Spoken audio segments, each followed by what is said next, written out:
Vogliamo vedere il cantiere del nuovo stadio entro la fine dell'anno, lo ha detto ieri e lo ha ribadito oggi il ministro dello sport Andrea Bodi durante un incontro con il sindaco di Cagliari Massimo Zedda, l'assessore allo sport Giuseppe Macciotta e il presidente della Federazione Italiana Tennis Angelo Binaghi. Al centro del confronto non solo il progetto del nuovo stadio, ma anche il futuro del Palazzo dello Sport e la valorizzazione delle strutture esistenti. Tanti elementi che fanno capire che qui non si sta parlando dello stadio, ma si sta parlando di una porzione importante e anche si sta parlando della qualità della vita di un pezzo di comunità cagliaritana significativo, che mi auguro si arricchisca anche di altri elementi culturali, perché secondo me bisogna avere una visione del futuro che sappia trovare sempre legami più stretti con la storia. Il nuovo impianto rappresenta un'opera strategica per il rilancio sportivo e infrastrutturale di Cagliari.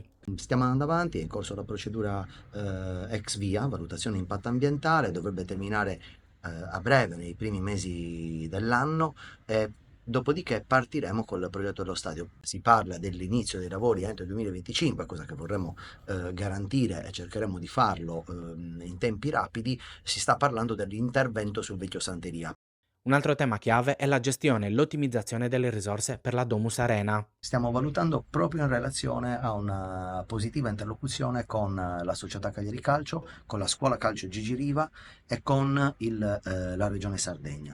Il sindaco Zedda ha illustrato l'idea di rimodulare l'utilizzo della struttura esistente, eliminando alcune sezioni come le curve nord e sud dei distinti, per integrare spazi dedicati alla scuola calcio Gigi Riva. Questo consentirebbe di evitare sprechi e migliorare le funzionalità dell'area, mantenendo un campo a disposizione della squadra di Serie A e della comunità.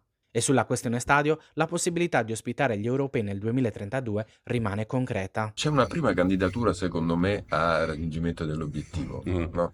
Che forse è ancora più importante degli europei, che prevedono un programma relativamente limitato, poi perché si tratta di ospitare in ogni stadio 2 o 3 partite al massimo. Io penso che le ambizioni di una città qualunque, a partire da Cagliari, visto che siamo qua, non sia quella soltanto di ospitare gli europei, ma di avere uno stadio che sia all'altezza delle aspettative dei tifosi, di poterli accogliere sempre di più in modo sicuro in tutte le porzioni dello stadio, di poter essere accessibile